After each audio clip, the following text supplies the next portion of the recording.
Great morning to you guys. A powerful and emotional tribute to NBA legend Kobe Bryant and his 13-year-old daughter Gianna. Stars and fans, they packed the Staples Center yesterday to honor the Bryants and the 7 others killed in a helicopter crash. Now, the celebration of life featured powerful performances from Beyonce and Alicia Keys. You had some heartfelt speeches from Shaquille O'Neal and Michael Jordan.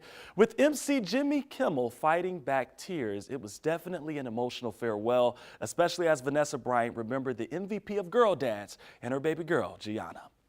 They were so easy to love. Everyone naturally gravitated towards them. They were funny, happy, silly, and they loved life. God knew they couldn't be on this earth without each other.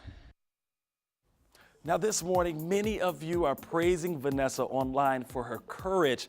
Vanessa has filed a wrongful death lawsuit against the owner and company of the helicopter that crashed in fog. The lawsuit claims the pilot was careless and negligent by flying in cloudy conditions and should have aborted the flight.